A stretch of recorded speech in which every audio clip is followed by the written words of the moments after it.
Hey y'all, we are back with another dense update. This update is sponsored by Biomax Peptides and Herd Athletics. Here we go. Well, do I have quite the story for y'all. But before we get into that, we're going to talk a little bit about what's been going on this week. Andrew Hiller was in Korea with Dave Castro, both posting to their Instagrams. I saw that Dave Castro put up a video of Andrew Hiller rowing a 500 meter.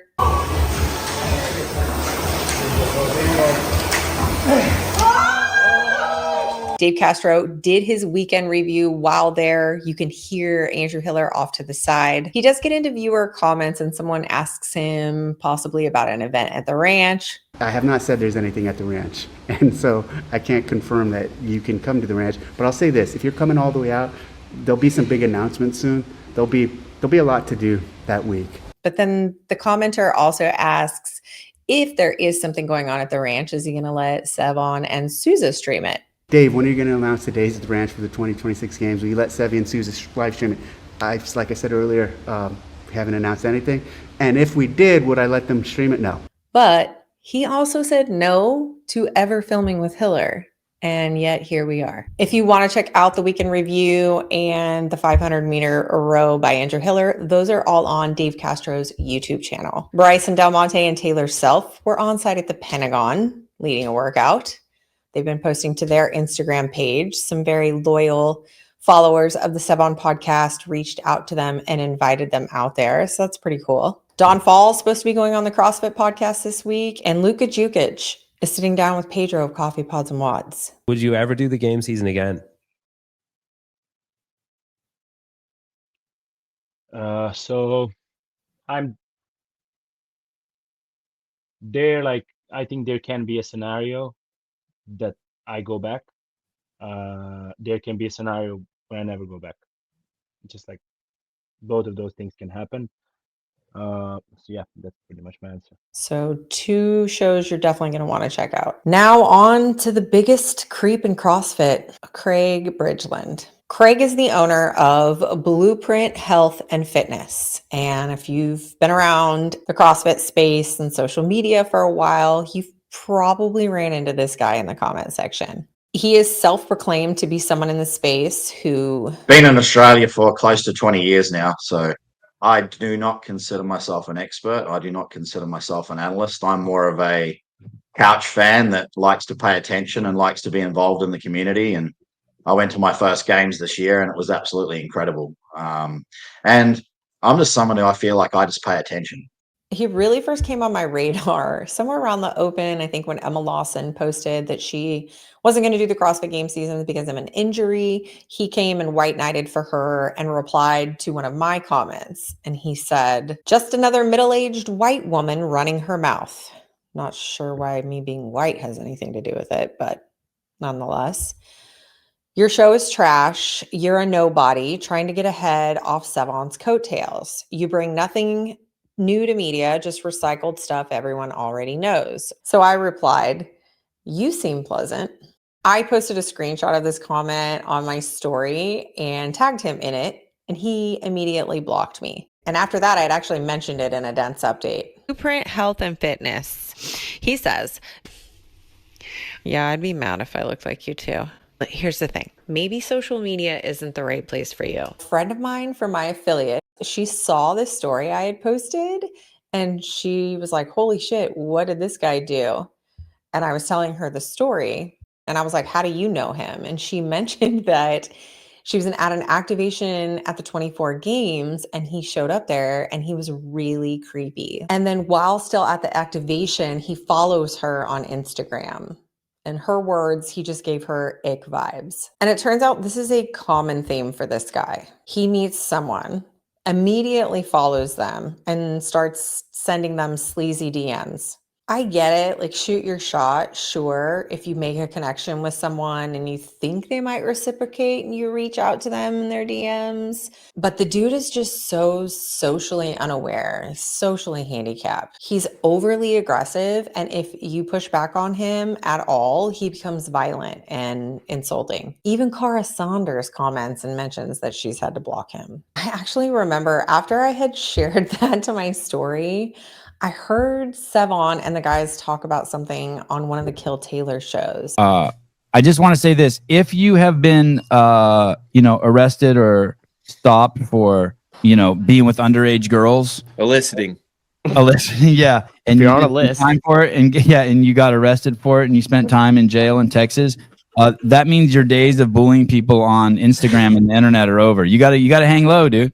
Find Jesus or something. Like your days of fighting on, like. Fast forward to earlier this week, after Mitchell Hooper wins Rogue, he puts a post out. His wife, Ashley, comments on it. And this guy goes to the comment sections to basically talk shit to her and other people in Mitchell Hooper's family. It gets on the radar of O'Dwyer, and he puts out this reel. And then we have this little cunt, Blueprint Health and Fitness.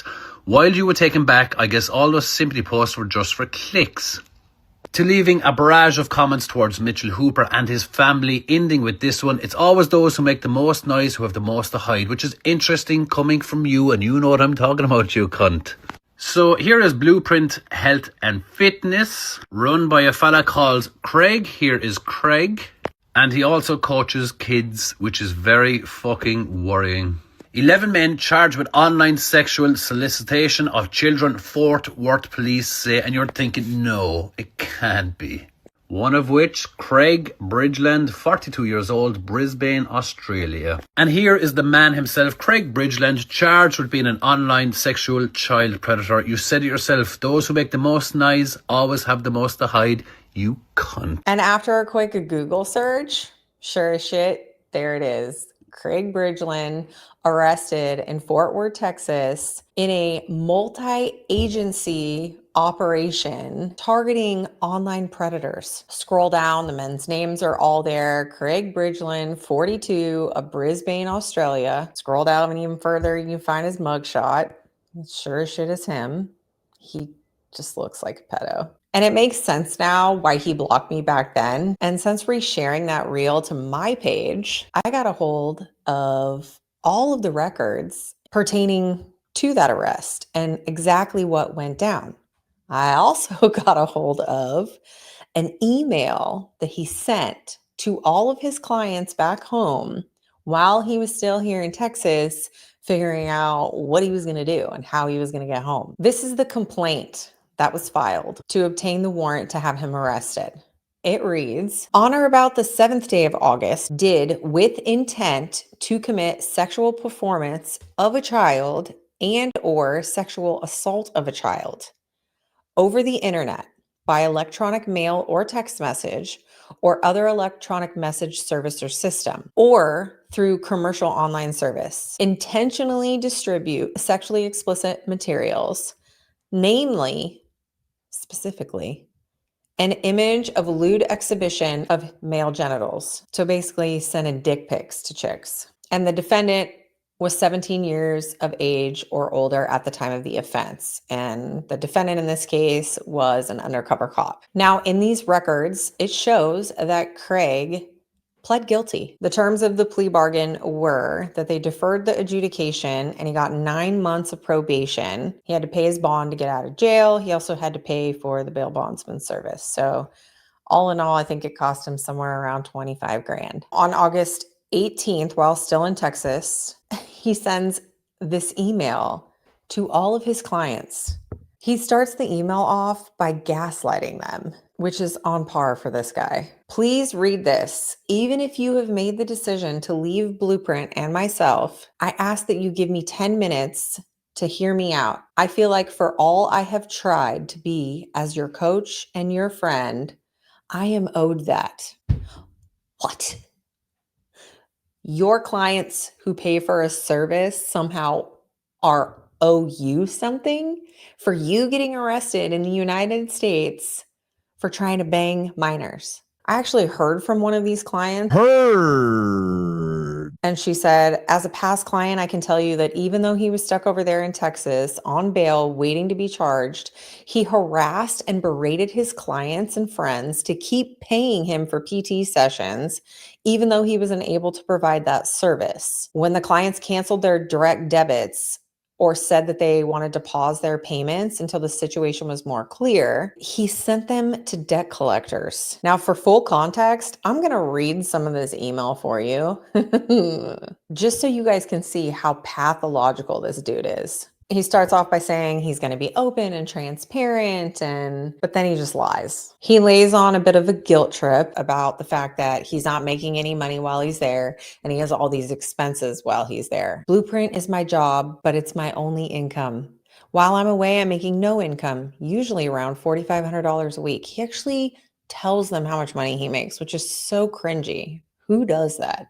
While still having expenses of $3,500 a week. I ride your highs and lows with you, trying to tug on their heartstrings and make them feel empathy for him. He says, many of you know I use dating apps. I was on Bumble while I was in the US to connect and meet people while I was there. I met a girl in Vegas. I had dinner with her and several of her friends. She showed me Fremont Street.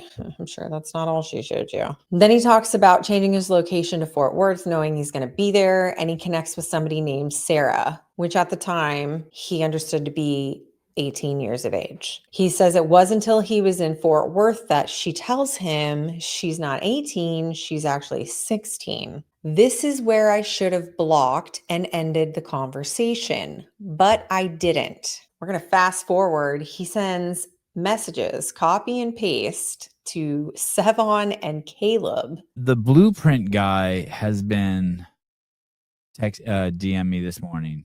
What's crazy is he DM'd me this morning, and He's arguing his case. I really don't want to know too much more about it. The message to both of them, he says, was on Bumble, told me she was 20. First lie, because she said she was 18. And the other story, two of the clients. Tells me after 3 days she's 16. That part's true. He admits that. I blocked and deleted her. You, sir, are a liar. So to Sevan and Caleb, when you found out she was 16, you blocked and deleted her. To all of your clients who you're friends with, you tell the truth, that you didn't in fact block and delete her, because the complaint against you states that you sent her dick pics, was never charged or convicted. Complaint was filed. You were arrested for charges against you, and you pled guilty. Then, of course, being his witty self, he finishes it with, and tell that fat cunt, Seppo cunt, Jenny, to go fuck herself.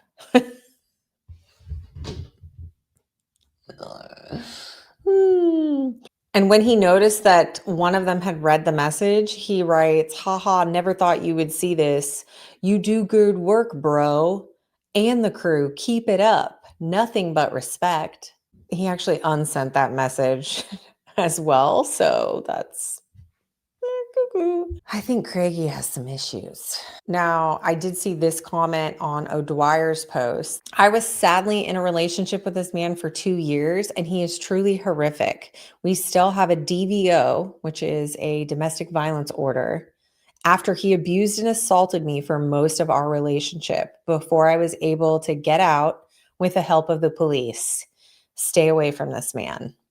There's also another part in this email that I think is pretty telling. After he says that he should have blocked and ended the conversation, but he didn't. I don't know why. I didn't think of anything of it, to be honest, which is dumb.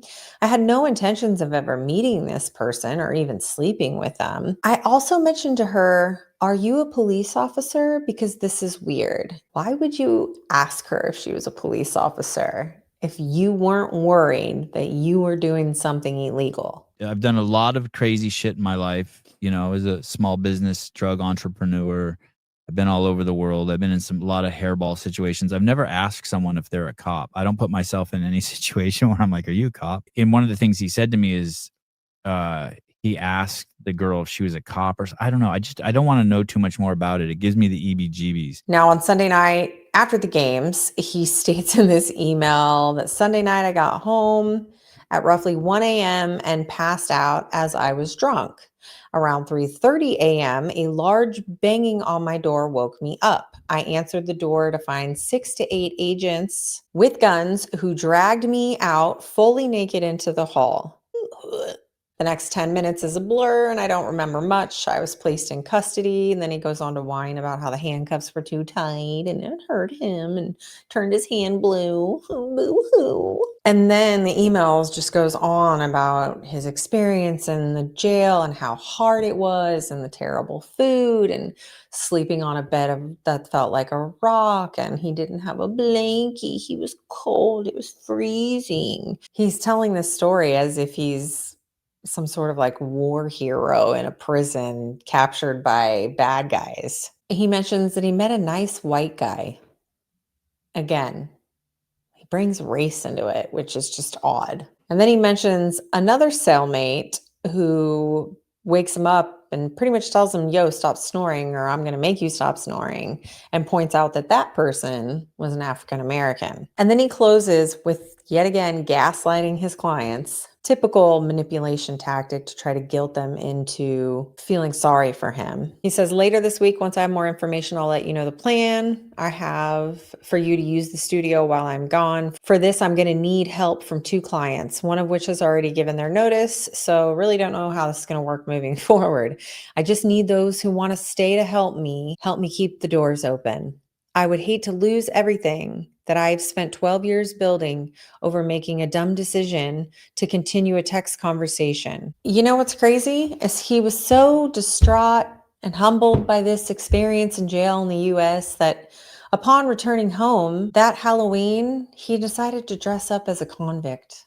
Also, after getting back home, he gets an invitation to go on the Be Friendly podcast. Yeah, I'm gonna have to stake a claim for Craig, no matter how good or bad he ends up doing tonight. You know what? I think something's telling me to give this guy a chance, and here you are. I mean, everyone else gets the ick from this dude, but Brian thinks, you know what? Seems like a stand-up guy. I should give him my platform. And Brian and Patrick had him on. The whole thing, all that shit gives me I just don't want anything to do with. They had him on after this happened. I know. And Patrick Clark knows everything. Hello? I think Patrick Clark's the most knowledgeable guy in the space. Like, he knows a little bit of everything. Sure, like, he knows so fucking much. He talks to everyone. How did you guys not know that this guy was twisted up in this shit? And the shit that Brian was saying, that he had a feeling about this guy, that he had to have him on. After that happened, he did lose a good bit of his clientele and was forced to close his studio. But he hasn't stopped. He still went on to get his CrossFit L1 at a local CrossFit gym where he was trying to be a coach there. And I did see that on O'Dwyer's Instagram page that someone reached out and said they had a kid at that CrossFit gym, and they basically went to the owners and they fired him. He's not doing that, but he is still training people out of his home. And I saw this picture of this woman with her kids.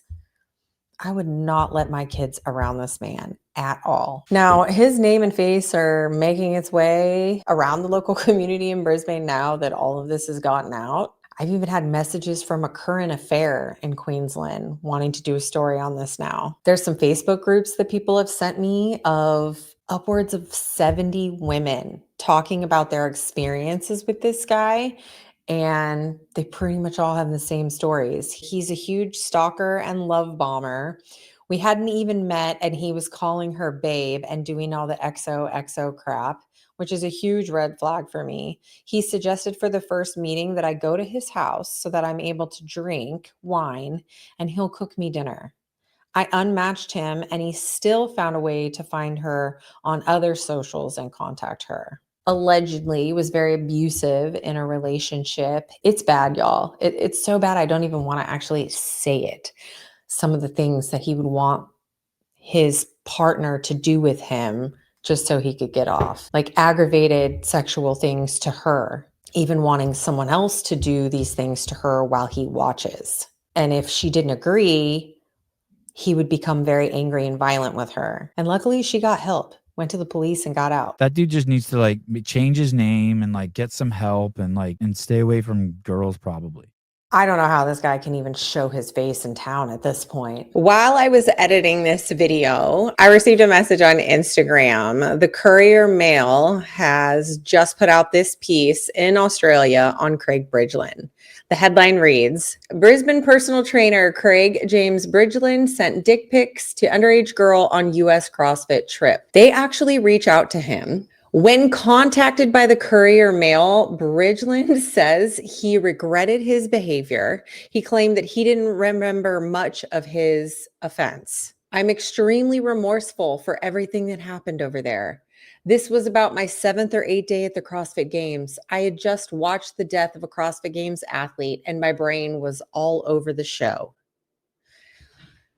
This motherfucker has the audacity to blame the tragedy for what he did, which is baffling because he was charged before the tragedy even fucking happened. He was charged on August 7th. The tragedy didn't happen until August 8th. Where was your brain before that, Craig? I'm extremely remorseful. This has ruined my life. You have ruined your life. After asking the teen if she has had sex before, he requested a photo to confirm that he was talking with her and not another person. He then asks if she wants to lose her virginity. He would go on to try to verify the identity by using several methods, including asking her for nude photographs. After refusing, Craig sent a photograph of his penis.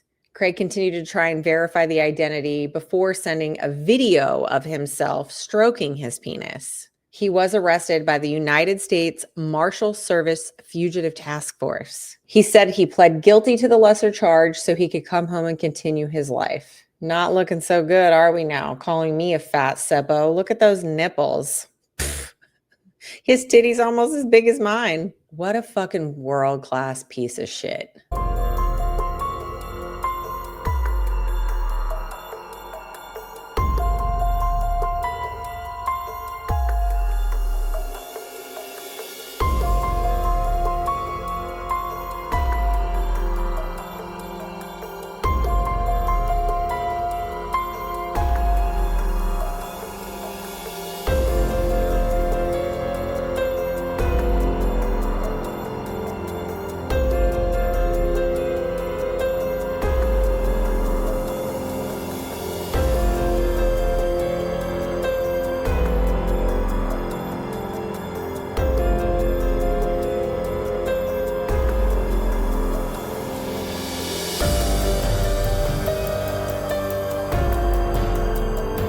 That dense bitch